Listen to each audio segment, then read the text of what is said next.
So, yes. So greetings and welcome to our South African Reading Club.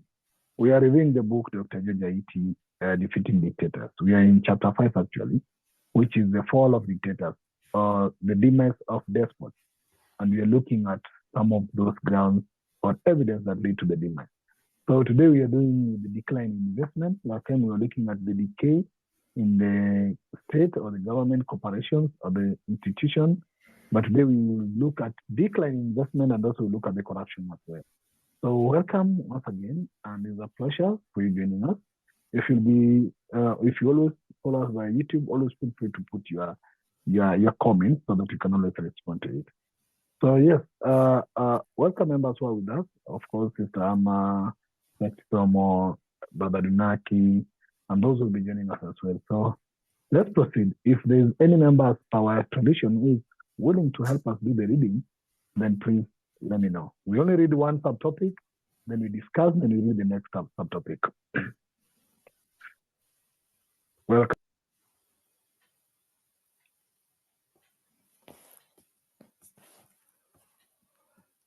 Okay, I will read then. So let me start. Wait a minute. Declining investment. Countries ruled by despots become a wilderness to foreign investors for a variety of reasons. Weak currencies, except notably in extractive industries where output is priced in dollars, exchange and price controls, a feeble local private sector, poor infrastructure, small domestic markets, stifling bureaucracy, political instability, uncertain legal systems and corruption, crumbling infrastructure, chronic instability, and the despotic government's penchant for terror and violence, as well as the forcible seizure of foreign-owned property, all deter investors, both domestic and foreign. Economic growth contracts when investment dries up. In Zimbabwe, President Robert Mugabe, unpopular and desperately trying to cling to power, has unleashed his wrath against all enemies, real or imagined. Scores of independent businessmen were picked up in 2005 on dubious corruption charges, hauled before courts, and then released.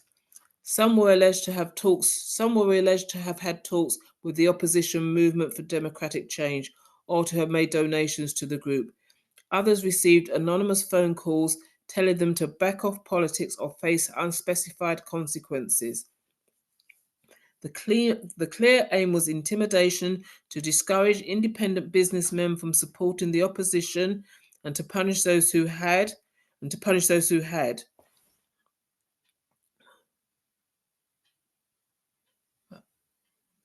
Similar attacks on private businesses have occurred in Venezuela and Iran, but in all cases, as we saw in Chapter 1, investors have fled.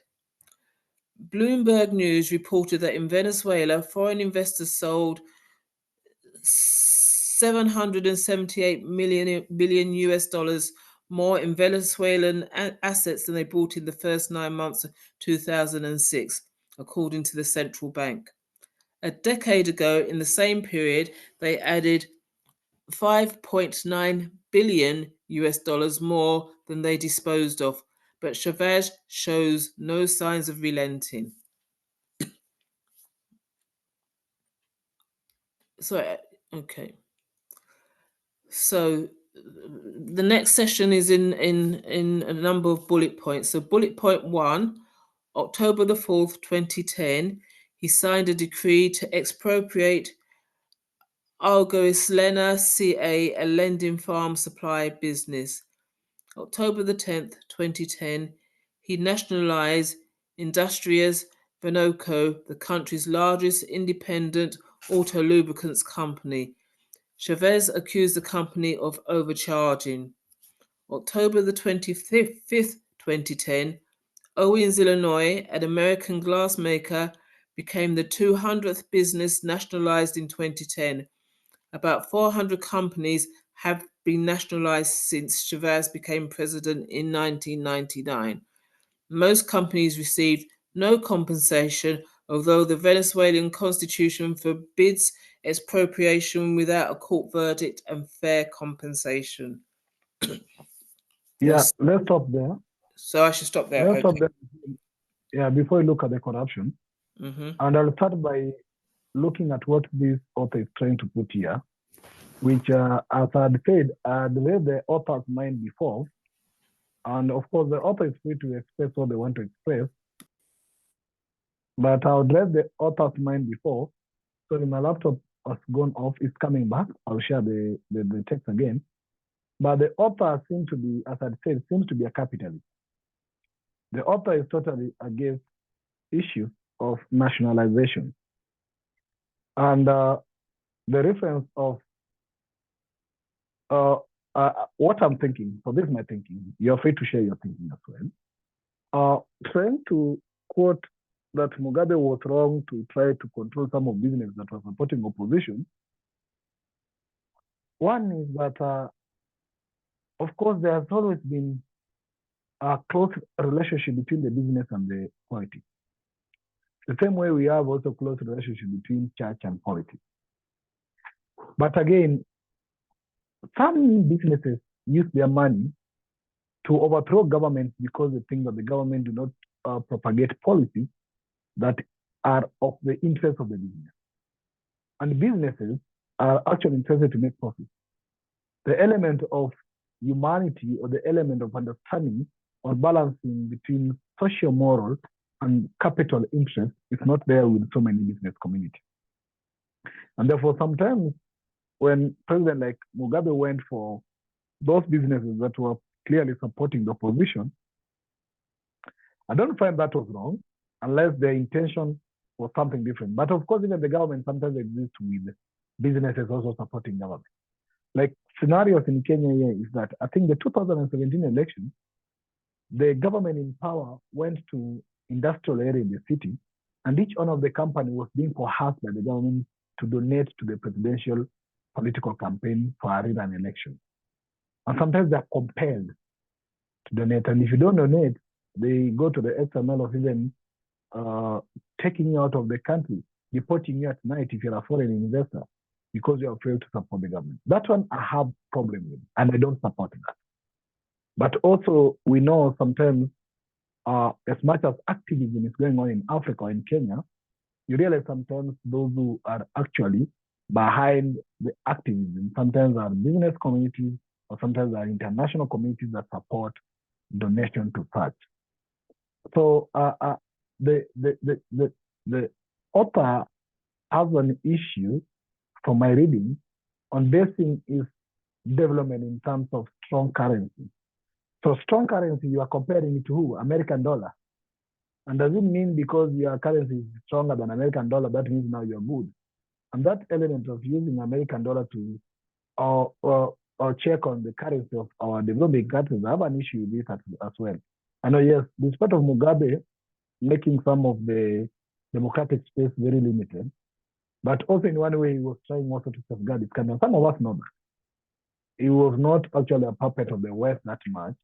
And then the West put much of the sanctions to him because of his political stand. And the dirty things that he was doing here, I also don't support. But I think by trying to say because he went after some of the business that was sponsoring, basically school, was something I don't think is okay. And also something that they are reading with Chavez here, what Chavez did by nationalizing some of the institutions. I also have a problem with that because basically, I believe that the government is there to offer services. The government is not there to do business, as they always tell us. But that does not mean that the government must sit back as the business community exploits the citizens. Because the citizens vote the government for the government to take care of their welfare. And the only thing that the government must do is to provide a conducive environment for businesses to thrive. But when businesses also exploit citizens because of the capital interest they have, overcharging or surcharging, I don't think also the government just have to keep quiet. I think the government has a role also to intervene. And whether they intervene in trying to nationalize or even trying to put some stringent measures I think the government has to sometimes intervene. When we talk of free market, because I know the author is also a proponent of free market, I don't think that in some of the developing countries where individuals, some majority of individuals do not even have the basics, do not even have food or education or even housing as basic. The government, to my thinking, should not leave those spaces and should not entertain free market. But to countries that they call themselves other developed, that people can afford those basics, then even if you call it a free market, they have ability to afford. But in countries where some of these services, especially basic services, are still left in the hand of the businesses who don't care about actually the welfare of the people, but rather than the interest, that level, I think that the government must intervene. So basically, that's my thinking on this. Let me open the floor for other members to share their thinking as well. Anybody want to come?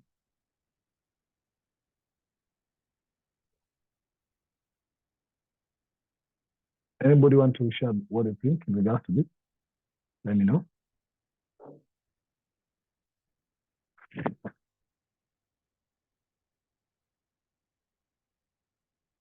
Mr. Chisomo, Brother The King, or Sisama, any of you is willing to also put their thoughts? I have just put my thought in, and I have to share what I think is not right from my side and what I think is right. But you're free also to share what you think is right for you.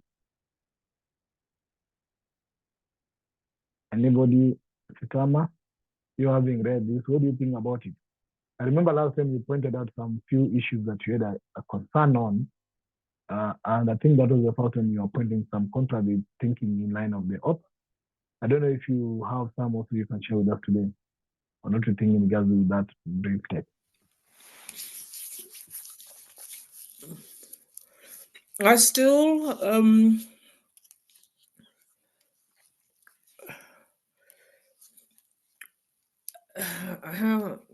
I'm mulling over what he's saying, because first of all, I will challenge the definition that the writer appears to be using as his definition of a despot. He seems to be identifying people, those leaders who are, let's say, not overt supporters of capitalist economic systems as despots. I would argue that we can, and then I also have an issue about economies and economics, and what is the purpose of, who should be benefiting from economies and economics. So for instance, businesses, because under capitalism, the primary driver for the economies of capitalism is to maximize profit. That is the primary driver, to maximize profit for the few. That doesn't benefit the majority of people. Because what happens is, if somebody's trying to maximize profits for the few, then you look at paying lower wages, laying people off, etc., etc. So businesses aren't necessarily about trying to improve the economy, which will benefit the majority. The primary driver for businesses is, how can I make as much money as I can for myself? And maybe if I feel that I've got a little bit left over, I will scatter some crumbs for the rest. That's the primary driver of a business. I'm not talking about small local people setting up business. I'm talking about these big businesses that he's quoted. These big businesses that he's talking about, when they're investing, they're not investing in terms of developing. We see that all over Africa. What do these big businesses do for Shell and goodness knows who are in Nigeria? What are they doing for the majority of ordinary Nigerians with their so-called investments? They're just taking the resources out, depositing it in the West so that a few people can live very, very well. So I fundamentally have an issue with this whole focus on business and protecting businesses. I'm talking about these big multinational businesses. I'm not talking about the person who's set up their bakery or that type of thing. Now I will finish there. Thank you, Sister Chisomo. What do you think?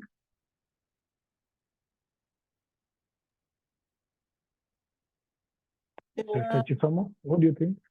Can you hear me? Yes, I can hear you. Okay. Yeah, the investment one is a tricky one because politicians are personalizing all the investments in partnership, whoever these investors are.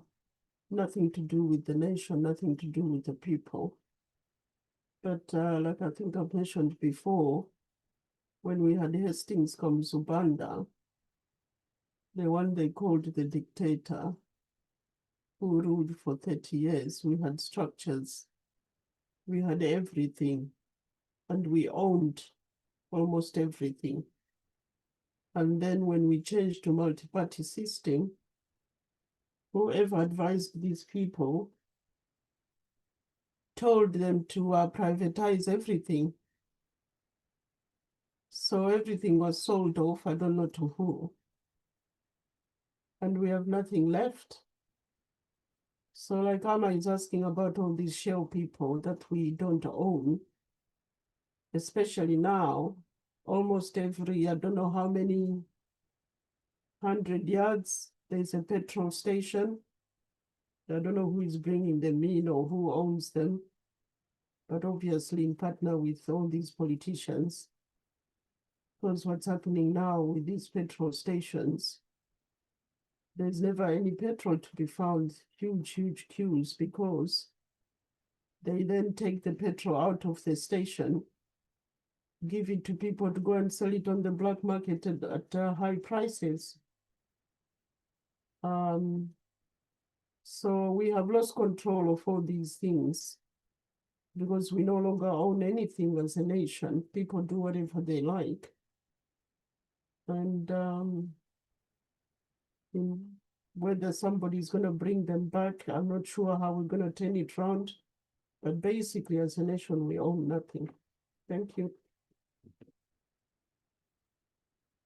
No, thank you, Sister Chisomo, because you reminded me something very important, especially when you talk of the petrol. Now, look, for example, I remember there are two scenarios I want to refer to. One, there were people from Nigeria some time back. It was a podcast, I think a podcast on a TikTok. Somebody was complaining that Aliko Dangote is selling, I don't know, rice. I think he also has a rice something. It's not rice, maybe cement, but I think it was something like rice. It wasn't cement. But he's selling, or sugar, one of them. That he was selling a kilo of sugar very expensive in Nigeria where he's producing it, but sell it cheaper to the neighboring country. And the person was asking, now, how do Dangote, who manufacture the sugar in the country, sell it expensive to Nigerians, while in the neighboring country, he sells it cheaply? And sometimes maybe, it's because they want to access the market. Because, the trick of this capitalist is that when you bring the product to the market, make it cheaper so that everybody likes it. Then when they like it and depend on it too much and are fond of it, make it expensive. And you know that nobody will run away because it's already a brand you sell. That reminds me of what you're also talking about, petrol, Sister Chisomo. In Kenya, for example, the government decided to set up a commission, and I always have issues with so many commissions. The government set up a commission called Energy Regulatory Commission. And in every 14th of the month, this commission announces new prices of diesel and petrol every month, every 14th of the month. The commission has to announce the new national prices of petrol, diesel, and kerosene. And that price is always effective midnight of 14, and it's effective across the country. Now, despite of that commission, we are told that the petrol, sometimes we actually have a petrol in Kenya. Some, of course, we import. But sometimes we take petrol out in raw, the oil in raw, so that we go and produce what we call petrol. Now, they are saying that when that petrol or diesel lands at the port of Mombasa,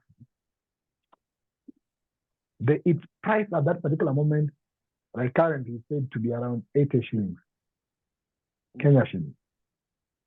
But now, government starts putting what they call taxation. The government itself is now starting to put the taxation in the petrol. And the taxation will ensure that this petrol, when it lands in a petrol station, from 80 shillings that its landing price in the port, the government will add 60 shillings for its tax on top of the 80.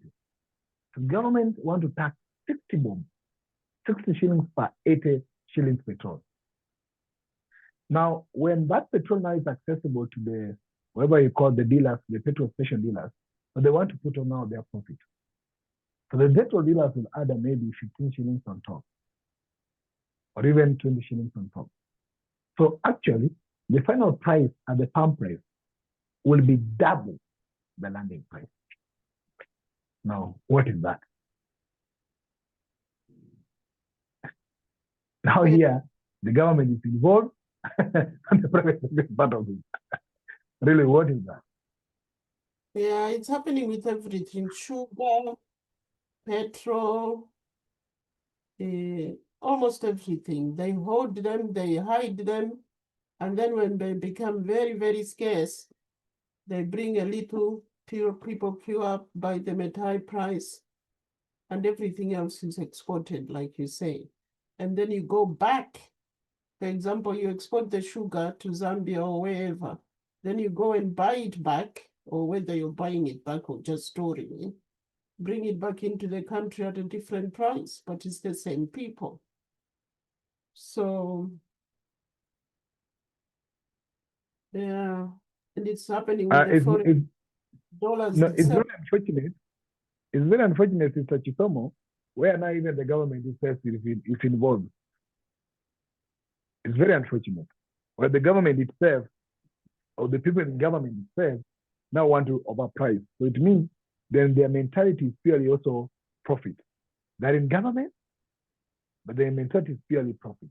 Of course, they'll tell you they have road maintenance levy, blah, blah, blah, blah. They put all those things. Like even in the electricity in this country, they pay 200 shillings for electricity. The actual amount that I get for electricity, the units for electricity, is around 100 shillings or less. So about half of the another 100 shillings is taxes. And the electricity is actually run by the government. And the state government tax it double of the unit I get. What is that? Yeah. So they've privatized everything and they own everything as individuals. And then they do whatever they like with the Asians, with the Asian community. And you go today, the sugar is this price. You go in the afternoon, another price. We really don't know what to do. Okay. Let me hear what Brother the King is thinking. Brother the King, what do you think about this? Then we can maybe read the next topic. Brother the King? Hello, comrade. Greetings from, greetings to greetings. How is Ghana? Yeah, Ghana is okay. I'll say we are gradually moving small. With regards to the nationalization of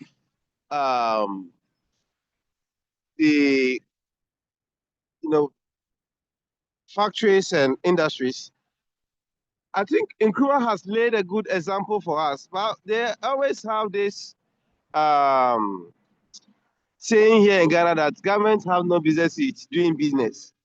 So therefore, because government have no business in doing business, any industry that is supposed to be functioning as a national asset must not happen because we don't have any business with that. So with that, is it a good thing to say we are nationalizing our industry? Because Nkrumah tried that and later he was taken out. And at the end of the day, currently, the current system of our government we have do not see that as something important to do to help like the nation. So essential industry like water, electricity, these things, yes, they nationalize it. But what about other things that really also help the people, aside, and the basic things that that makes life comfortable for everybody? At the end of the day, the average person wants to eat, want to drink water, want to have electricity, want to have accommodation, and all of that. At the end of so, if we are saying that is the case, then what happened then if we governments have no business with doing business? That is my question actually to what is on the platform. No, but you see, even where a government has national resources, for example, in Kenya, they still overprice the citizens. So you even wonder where it's already in private sector is another thing. Now, when even it comes to government as well, look at what the government does, still overprice the citizens. And yes, I think what you're saying is that I don't know what people think, but in my own opinion, I'm not a politician or intending to be a politician. In my opinion, I think as much as government has no business in doing business, government has all business to take care of the welfare of the people. And the government should never sit back to watch the people exploited.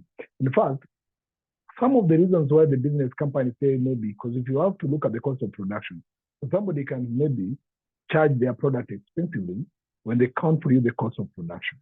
Because sometimes prices must also be informed by cost of production. And therefore, in one way that the government can help the cost of production or the final price of products in any country to be lower is to ensure that the government invests or reduce the cost of production.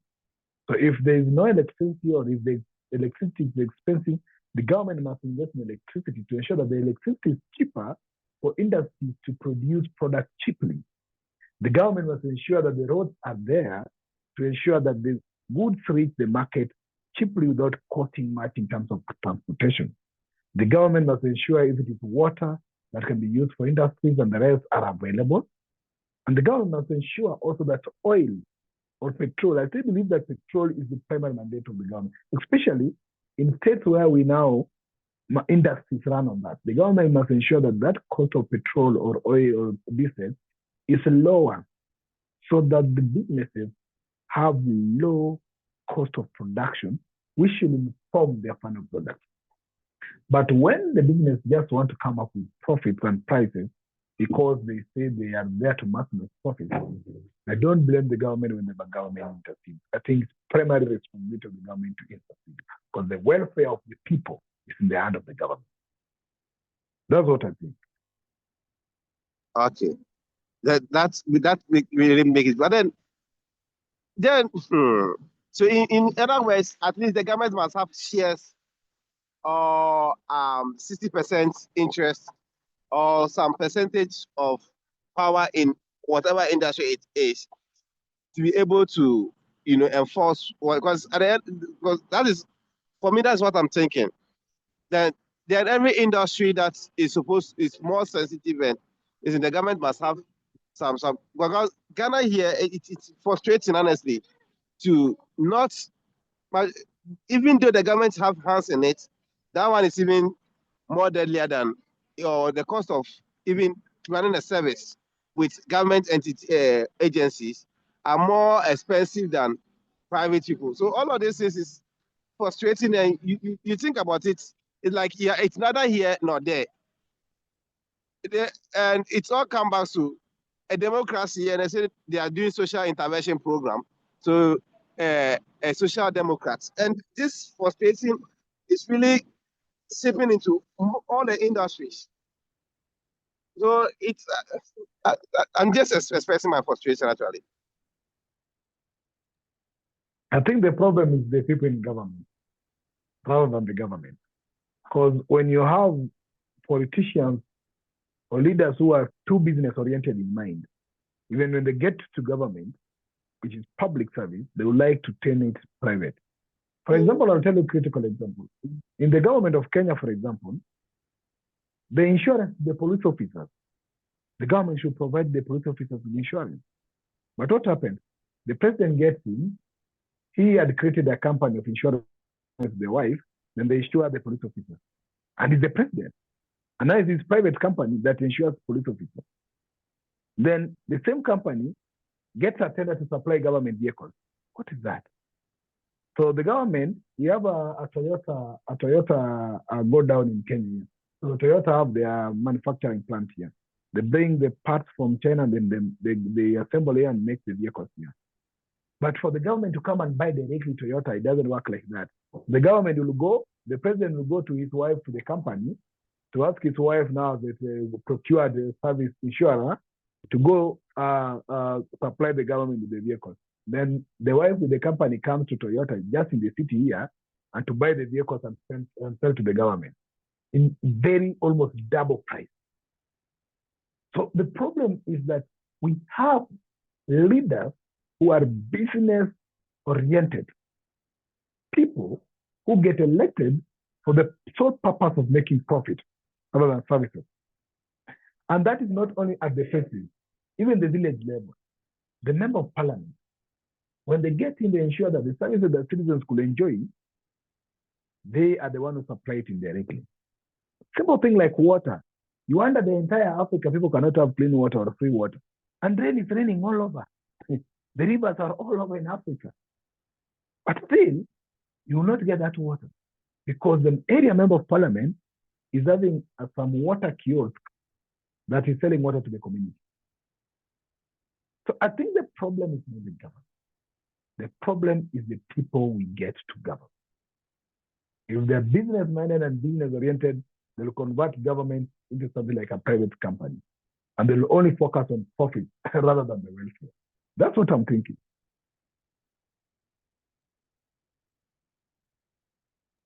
Anybody on that before we go to this subject corruption? Anybody want to come back on that?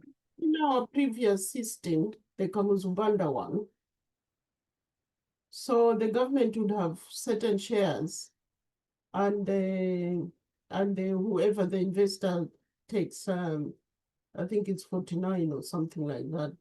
The government is 50+1. So, but they were trusts, which means not in one individual owned them, and not one individual can make a decision to say, okay, this price, that. So everything was properly controlled and monitored. And because we have this one government and this one president and this one whatever, it was easier to monitor.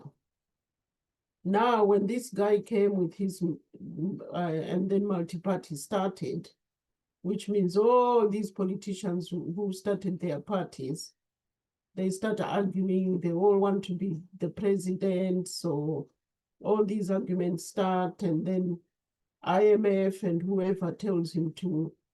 So he wants to borrow some money. I don't know why he wants to borrow some money when we've already got everything and we're self-sufficient. We were self-sufficient, but he's told to sell everything in order to borrow money. I don't know whether he was borrowing money for the party, I don't know, or because these things were trusts and the individuals couldn't get money out of them. So the solution was to privatize them so they can get whatever they want out of anything, or they bought them themselves or bought them with friend investors, I believe in the Arab world or stuff like that. And why anybody will sell anything only to borrow the money? So we lost everything. So now every politician controls whatever. There are people controlling the petrol, the sugar, the cooking oil, the everything. The individual, the indigenous person, the normal person on the street has no control on what's going on. You're just pushed from one pillar to the next. You're queuing for sugar, you're queuing for petrol, you're queuing for cooking oil, you're queuing for this, you're forever queuing for something. You have no water, you have no electricity, and it's just a mess. So if we can go back to the old system, because they lied to us, they said, oh, Kamuzu owned all these things, which was a lie. But because everybody is ignorant, they don't know the system and whatever. We just believed what we were told, only to find now that was a lie. He didn't own these things. They were all trusts for the nation. Thank you. Thank you, Mr. Chikam. Tama, do you want to come back on anything on that topic before I read this part of the corruption? No, I'm okay. Thank you. Thank you. Okay, thank you. Now let me read the corruption part. The surge of corruption. They say that political corruption covers a whole range of activities that are illegal, and it is generally defined as the use of public office or legislated powers by government officials for illicit private gain. Now, it may involve misappropriation of public funds or embezzlement, demands of bribes, and even extortion. It exists in all societies. It exists in all societies. That's very important. But it is important to establish from the outset that it is no more acceptable in traditional than in advanced society. That's also very important. And the Senegalese scholar, Cheikh Anta Diop, reveals that Ghana probably experienced the reign of a corrupt dynasty between the 6th and 8th century. Catchy tales of an extremely violent revolt of the masses against it. The members of that dynasty were systematically massacred. In order to wipe it out completely, the rebels were sent so far as to extract fetuses from the womb of royal family.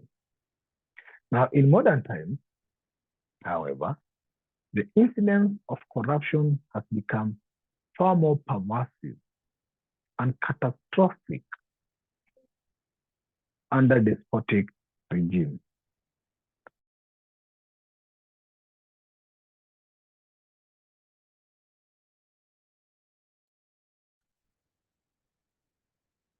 In fact, nearly all the serious cases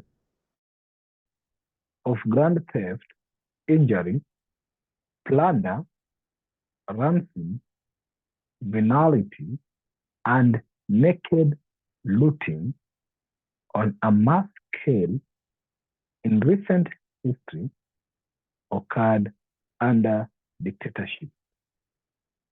The Suharto, the Marcoses, the Mobutu, the Mubarak, and Nigeria military bandits.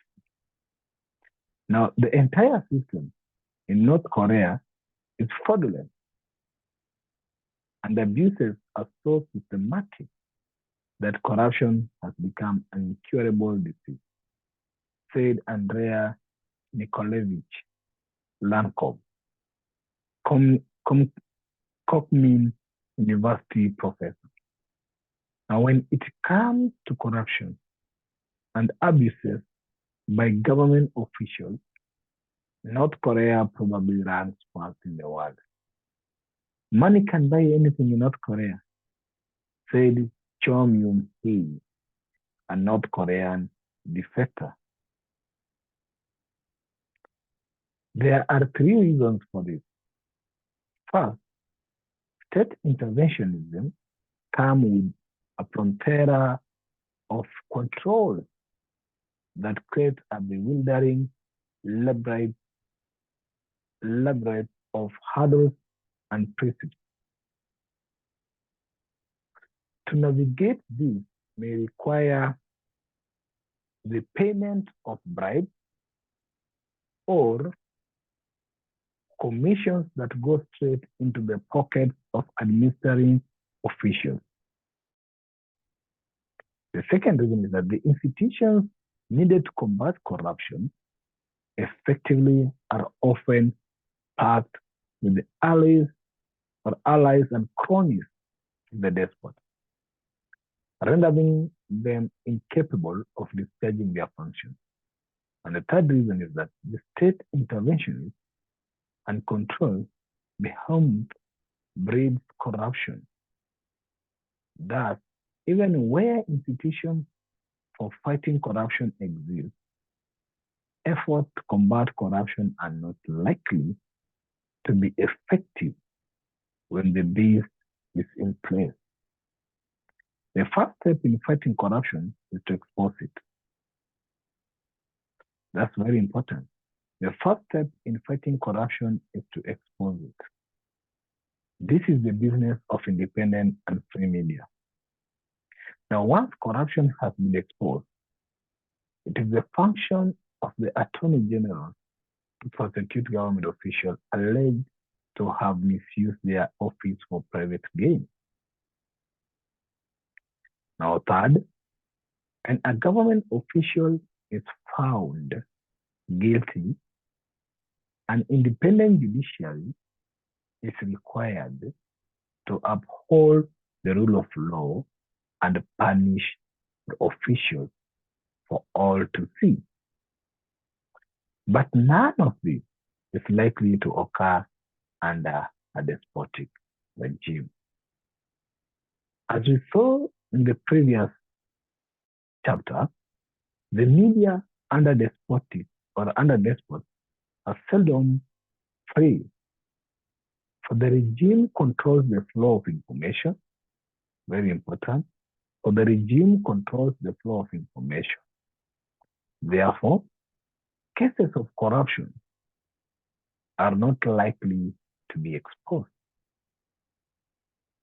The Auditor General is the one person who is supposed to uncover corruption in government ministries, but his annual reports are duly shelved. Occasionally, an intrepid editor or journalist in the private media may report such cases of corruption, but they are always punished severely with jail terms or even death. Furthermore, the Attorney General, who may himself be corrupt, is not likely to prosecute any member of the ruling gang or bandit, nor is he likely to prosecute relatives of the despot. Now, Kenya's Attorney General, Amos Wako, has not prosecuted a single official bandit in the 20 years he has been in office.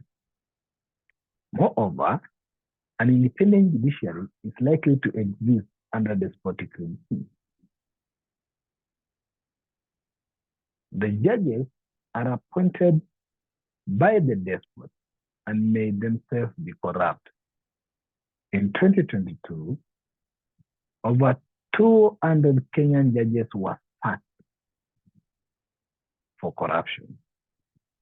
Now, with no control, checks, or even means to combat corruption, the despot and the vampire and the ruling vampire elite loot with impunity. They always escape justice and walk off scot-free. It is no accident that most of the countries at the bottom of Transparency International Annual Survey of Corruption, which is Corruption Perception Index, are ruled by despotic regimes. Now the list is there.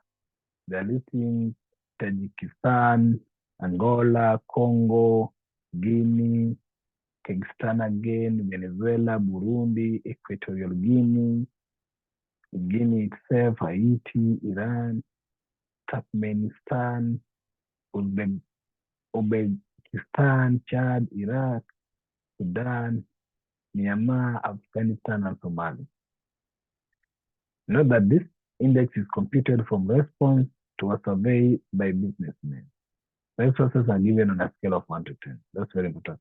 So if you go ahead and say that, and what the despots and the vampire elite steal is not change.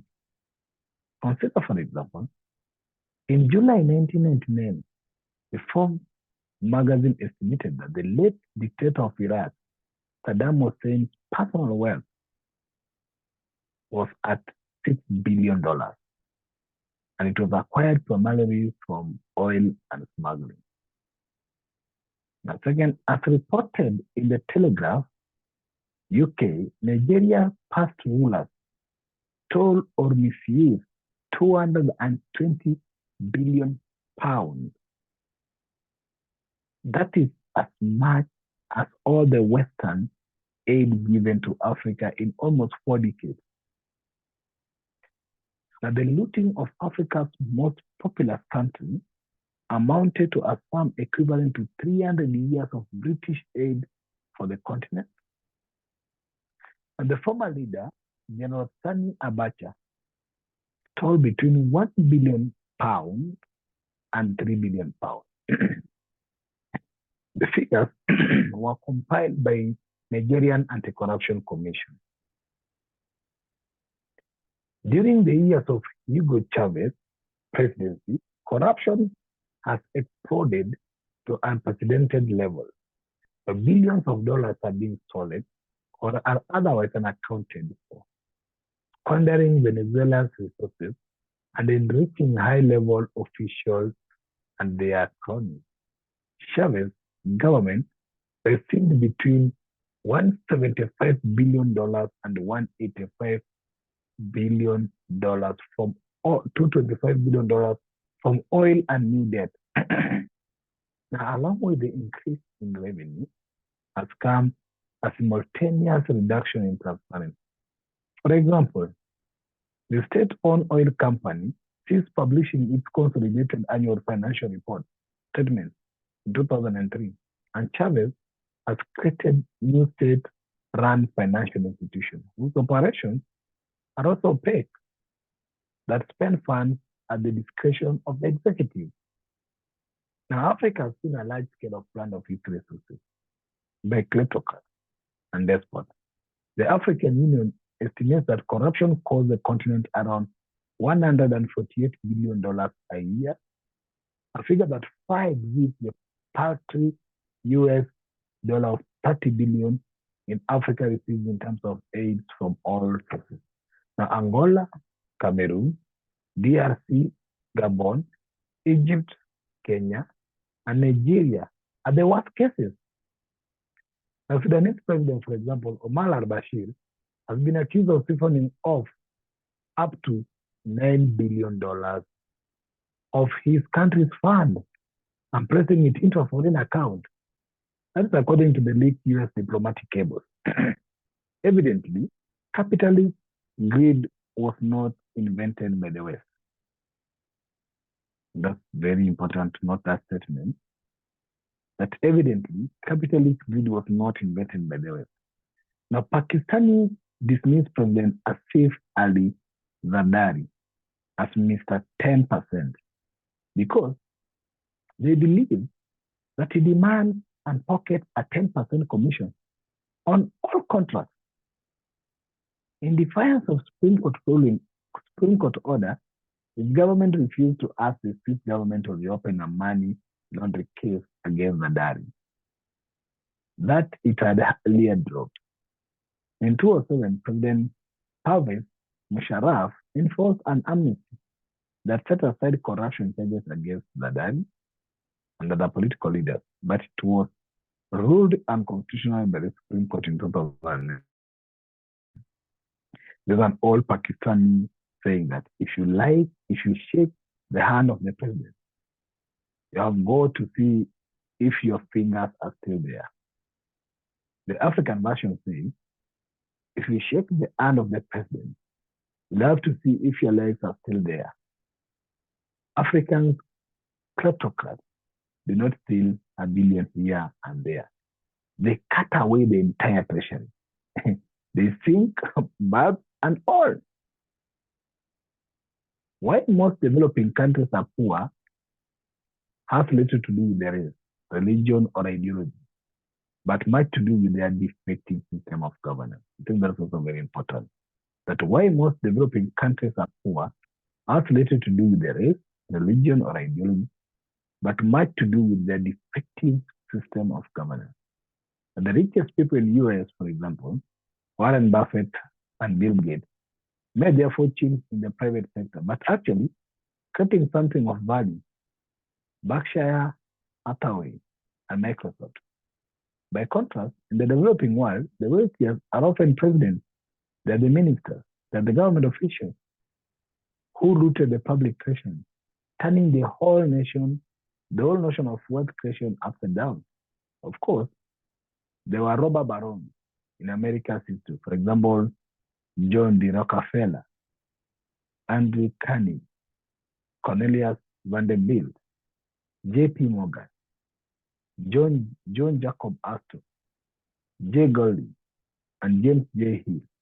But they invested the loot in America, building railroads, steel mills, banks, oil companies, and their enterprise drove the American industry age from 1861 to 1901. By contrast, African kleptocrats stashed their loot overseas. And according to the March 2010 report by the Global Financial Integrity, Africa lost $854 billion in illicit financial outflow from 1973 to 2008. The outflow from Africa may be as high as $1.8 trillion, though $1 trillion. Then at least once a decade, a cacophonous gurgle of rock and holding star all summit and rock concerts to help poor Africa. It's a theater of the absurd, with the blind leading the clueless. That's the reading. A very interesting ending. Anybody who want to share something? It's been a long reading. We just take overall views that any of you have as we come almost to the end of this conversation today. Anybody? I'll not go fast. I'll wait for other people to come in. Sitama?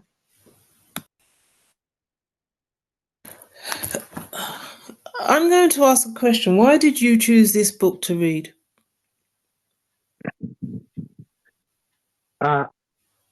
It's been having segments. I came across it and just decided to read it. We didn't vote for the book. I'm just There were a few of us. Okay, so some of what he says is correct if you're looking at it at a micro level, but you cannot discuss the corruption within Africa out of the context of the world system. And that's the bit I have. We must remember that up until between 1957 and 1970, whatever, most of Africa was colonized. The natural raw mineral wealth has been and continues to be extracted out of Africa to prop up and develop Western economies. So the corruption of local African politicians who are in government at the moment has to be seen in that context. When we have had politicians who have been interested in developing and promoting Africa for the masses of the people, they have been taken out either by coup, and I'm not saying that every politician who's been taken out by coup is pro-people, by assassination. You see, so I'm finding it difficult to discuss this in this. It's almost like the person who's written this is saying, "Oh, let's just follow what the West is doing." No, let's not just follow what the West is. Let's ignore what the West is doing in Africa. So I've been trying to look where he talks about the balance between the amount of money lost in corruption, which I won't dispute, compared to the amount of aid which comes into Africa, which at this point in time I won't dispute because I've got alternative figures. But then my mind immediately turns to how much wealth is extracted out of Africa with the support of what I'll call local lackeys, but also by all of these international businesses. We have children going down mines to extract minerals so that people in the West can make a lot of money. We have diamonds which are taken out of Africa. We have children working on farms, or we can call them modern day plantations, picking cocoa so that can come out of Africa to make chocolate. All of this has to be seen in that context. If the only focus is on local corrupt politicians, which they are, then we won't get very far. Our aim is not to emulate, in my opinion, I live in the West. I know and I can see what's going on, what happens in the West, because in this country where I live, Britain, people are sleeping on the streets. So this misconception that everything in the West is all rosy, there's a small minority of people who overconsume in this world. And what they brainwash, and I'm not disputing the fact that corruption is a worldwide thing and it's been going on for years, but we need to look at what's happening in Africa and with our leaders in the context, and it's a complex thing in the context of world systems. And I'm sorry, nobody is going to be holding the likes of Bill Gates and etc. up as people we should emulate. Absolutely not. So I have to say, the more we get into this book, and it's good and it's a challenge for me to read and listen to, the more I want us to critically assess and question and not just accept what this guy is saying. I really, really do. Because he's giving us certain figures, but he's not giving us other figures. He's quoting from and reporting from some of the most capitalist induced journals in the West, the Telegraph in the UK, Forbes produces the list of the 100 or whatever richest people in the world as something that we should all emulate, but we can't all emulate it because capitalism, hear me clearly, capitalism cannot exist without poverty. In order for a small minority of people across the world to live opulent lives, it's dependent on people being poor. So if we are opposed to poverty, if we really want the ordinary child who at this point in time is sent down a mine in Africa to live well, then we have to challenge not just the corruption within Africa, but that outside. No, Sister Amma, do you know Dr. Aiti? Pardon? Do you know this Dr. George Aiti? He's from Ghana. He died some time back. Doctor who? Dr. George Aiti. I can't hear you very well. Sorry. There's somebody called Dr. George Aiti. Dr. George Aiti is actually the author of Indigenous Africa Society. He's the author of African Chains, and is the author of this book, Defeating the Dictator. Yeah, this guy. Yeah, so the fact that he's Ghanaian is of no consequence. Why has that got anything to do with it? No, what I'm asking is because, you see, this is an example of an intellectual whom Nkrumah refers as people who gain knowledge not for the purpose of emancipation, but for the purpose of either the liberal or conservative intention. They gain knowledge. Yeah, but I as a human being have a right to challenge any knowledge that anybody puts before me, and that is a fundamental thing that we should. I'm not bothered about him being an intellectual or not. I would, if he were here now and he was reading his book, I would challenge him if I think he's wrong. That's the fundamental thing that every human being should be encouraged to do. Then he can argue back with me and say, well, I'm right because of this, and that. And then I will go away and do my research. I'm not bothered about the fact that someone's an intellectual and I should therefore accept what they say as the truth. Because my mind has been trained to question and query and question and query and question and query, which is what children do when they are first born and grow up, but which is what is pushed out of them. We have to question and query. I'm not just accepting what he's written because he's an intellectual. Because if I did, then I just hold my hands up and I don't think. My brain has been made to think for the rest of my existence. I will read from a whole range of sources, but I'm not Sister accepting it Amma, just because it's an intellectual. the reason why I'm bringing this is whatever background I be, is not because I actually also support what he says. And you see, in CSG, we have been encouraging what you call critical thinking. Even in Nkrumah's book, we critically examine. Exactly. We don't just read for the purpose of opinion or understanding. And that's why we ask people, don't tell us your opinion. Don't tell us your understanding. Tell us your thinking. Because we assume in the process of thinking, you must develop a critical analysis. If you're not able to develop a critical analysis, then you cannot be able to have an informed thinking. So here, as much as we are reading this book, we are calling upon ourselves to critically examine it, to share our thinking. And that is what I am doing.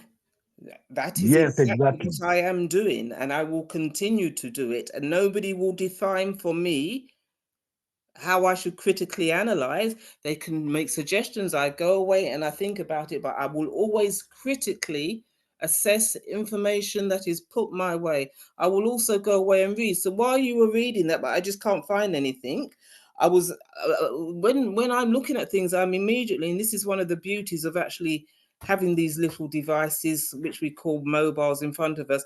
I'm looking for information to back up because I will not just accept because somebody has put figures in a book. I will not just accept them. So I'm actually trying to look to verify some of these figures that he's put in there, because that's the way my mind works. He's put $148 billion a year in terms of corruption. I'm not the type of person who's just going to accept that. I will look around to see where it's been verified. Where has he got that figure from? I would encourage everybody to do that. Yeah, Sister Amma, I think what you're saying is very important. And this is the reason why most of us have also been misinformed and misdirected. Because some people read such text for the purpose of understanding, and then they consider it the only truth. And that's why, as much as some of us say they have read, they have done what and what, but they treat these documents as dogma.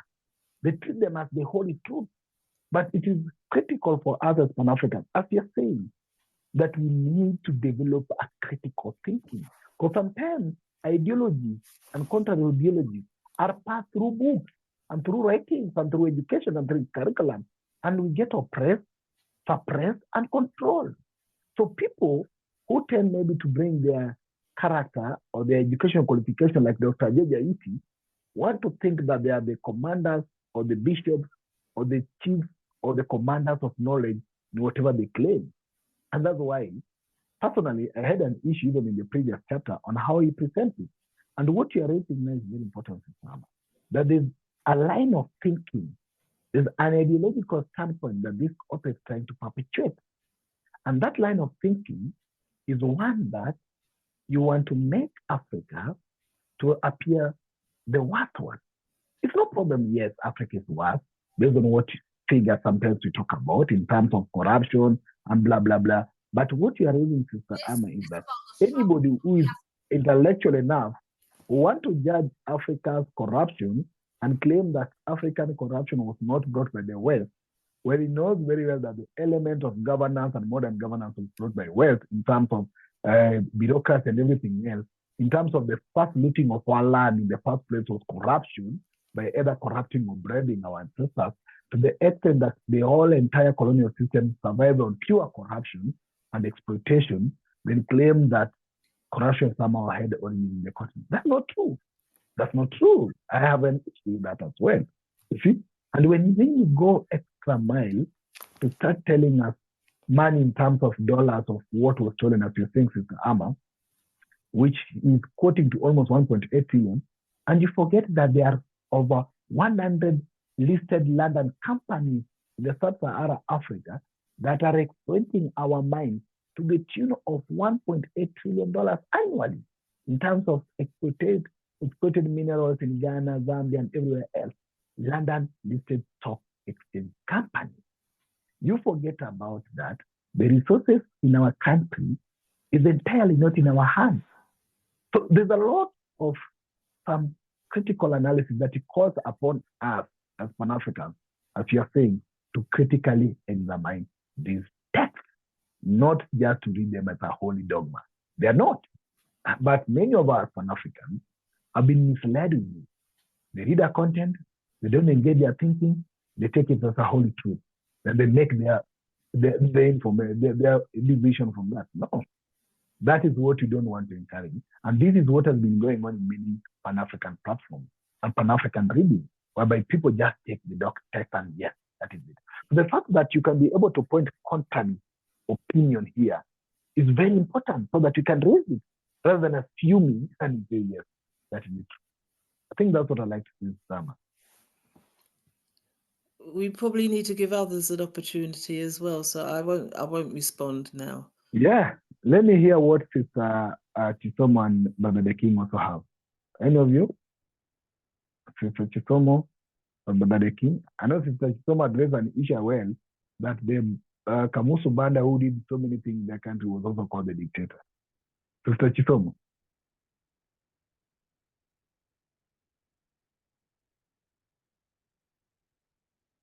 Sister Chisomo? Okay. Yeah, I happen to have, like I said, lived during Kamuzu's regime and also being of mixed heritage, living between Zimbabwe and Malawi. And Zimbabwe still had Ian Smith. South Africa had Ian Botha, or was it Ian Botha and somebody else? And then you have Zambia on the other side, which is Southern Rhodesia and Northern Rhodesia. And then we were part of the Federation, but we became independent, I think, the same time around. No, we had a separate system from Northern Rhodesia and Southern Rhodesia, which is Salisbury. And I used to travel between the two countries, even if I was that young. So I do remember how we lived during Kamuzu Banda, and which is now history for us, that we now appreciate the way we lived during Kamuzu Banda compared to the way we're living now, and compared to the way Zimbabwe people lived during the White Rule. Because I remember you couldn't go into certain shops, you couldn't go into certain places. Whereas in Malawi, I could go into anywhere I wanted. And in Malawi, Kamuzu was a zero-tolerant person as far as a white person is concerned. So in Malawi, we were actually told that there are no mines. The reason why he said that, he did not want these people come to mine. So there was no mining going on until now. So it was totally zero. Every single speech would warn us, if any white person does anything to you, come and tell me. And he would deport them immediately.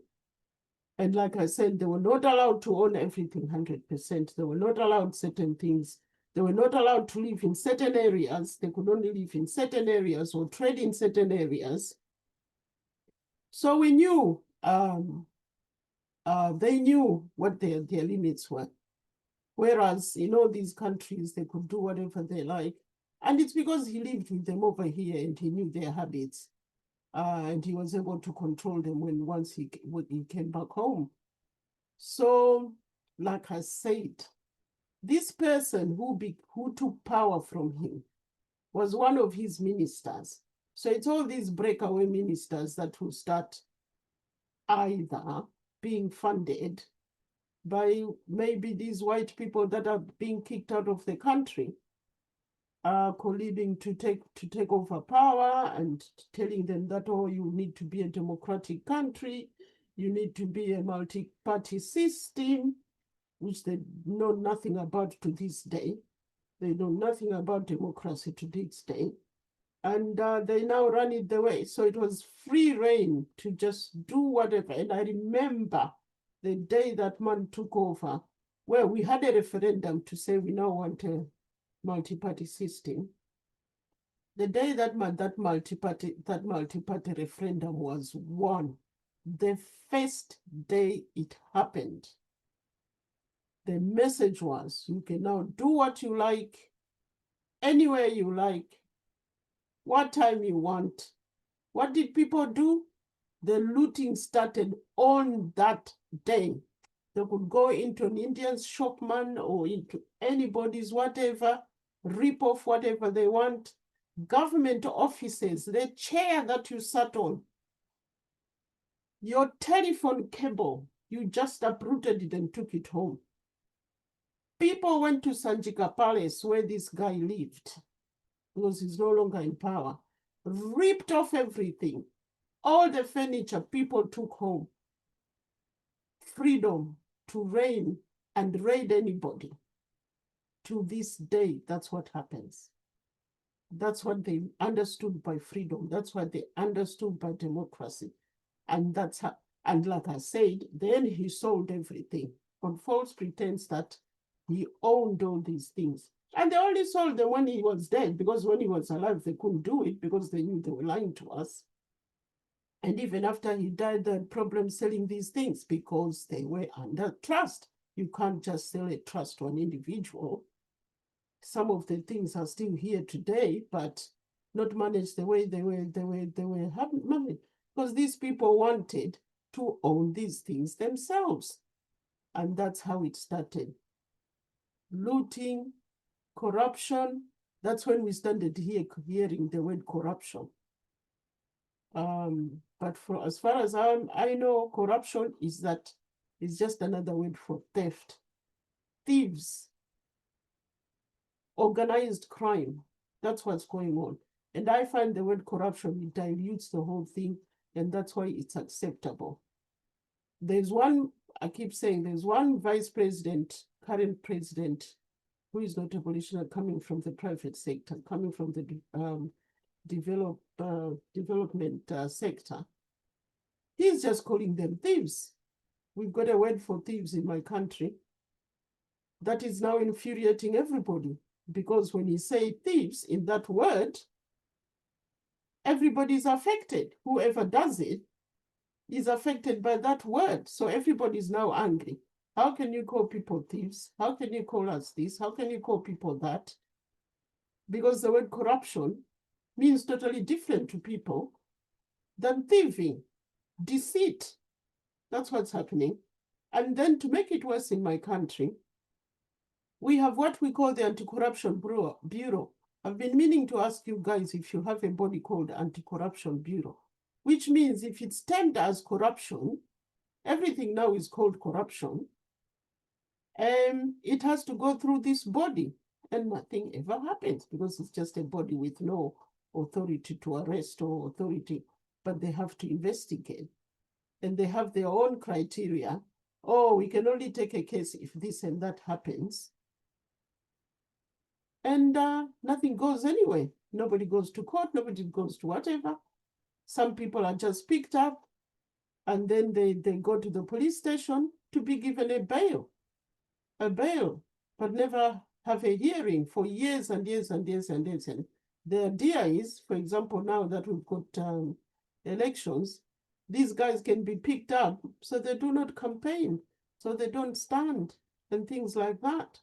So in my country, I wouldn't blame it on the colonialism or whatever we want to call it, or these white people or whatever.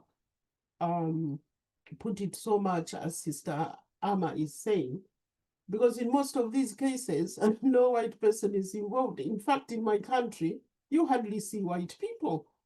If they are colluding, they're colluding from outside, like the Bill Gates, the people like that, who then come in as NGOs, and people think NGO money is much better than business money or the trust that Kamuzu used to do.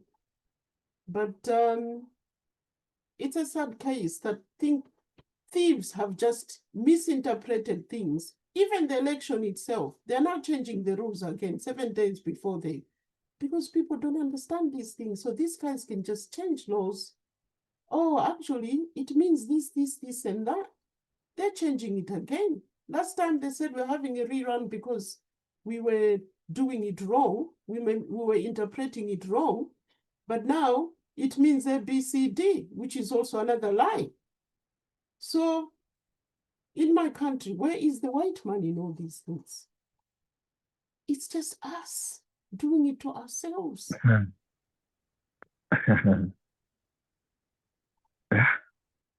Very interesting perspective, Mr. Chikama, as well.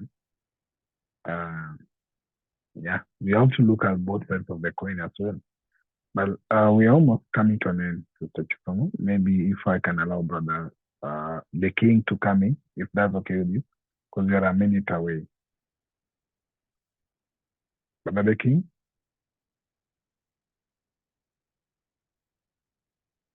Brother the King? Are you able to share your thoughts, your final thoughts, as we are coming to the end? Brother the King, can you hear me? Okay. Yeah. So Okay. okay. So Yes. for me, I think at the end of the day, the way forward at the end of the day is how do we come to a conclusion that okay, with all the what has come to light, what are we doing to remedy the situation? I think Nkrumah and Co have already set the precedent for us to follow. And even though they are trying to make it look as if their time has passed and it is not relevant now, but I think all of that is still relevant up until date. So we should follow in their footprint to achieve what we actually seek for our common goal as Africans. Now, thank you. Thank you very much for all members of Share the Thoughts. I think we are coming to the end of our session. But one thing that's come out clearly in this chapter is Dr. 8 is trying to show us how dictators fall, the demerits of dictators. Key things that we need actually to look at. One is that we need to engage the text critically and examine them, because that's the level that you need consciousness. The consciousness comes with the level of high critical thinking. So you need to engage the text with some high level of critical thinking. And there is two ways, of course. In terms of corruption, we have to look at what goes on internally, and we also have to look out at what external factors also affect it. And in our effort to combat it, we have to approach both sides. We have to combat external problems as the same way we have to combat internal problems. But if you look one side alone, you might also miss the part of it. So the fact that somebody decides to look at your bad part doesn't mean you're not having a beautiful part as well. So in us doing the classing is that we have to look at your beautiful and whatever called bad part as well. And this is what you engage in. So I really appreciate and like the element of what Sister Ama is raising. The level of being too cautious to the level of being too critical in examining what you come across and questioning and doing your own research. But also, I also like the level of what also Chisom is saying, that also the practical thing going on. One thing we must understand in neocolonialism is not a white man with a gun next to your door. And neocolonialism, as some of us have been told, is the stage of the mental enslavement. What Bob Marley and others say, emancipate your mind. So neocolonialism has been passed to us through education, text, and the reading. And we may not see it physically, but it is there via a hidden hand. And because they loot, they take it to the West. When did the West loot and take it to Africa? So all these things we must be open to, and let's continue exploring this, not because we agree the book, but because there are some points that we need to critically analyze if the book purports to bring a roadmap towards defeating dictators. How do you know who is the dictator? What do you qualify that dictator to be? And what do you propose to defeat the dictator? And as for my reading, he is a bit capitalist, maybe influenced by what he read, and I'm not that. So I know where I'm coming from, and I will know how to critically examine the author. So may you have a lovely evening. I'll actually get in touch with some few members as well. Then we know whether we move our class to Mondays as suggested by some of us. Thank you for now, and thank you for your time.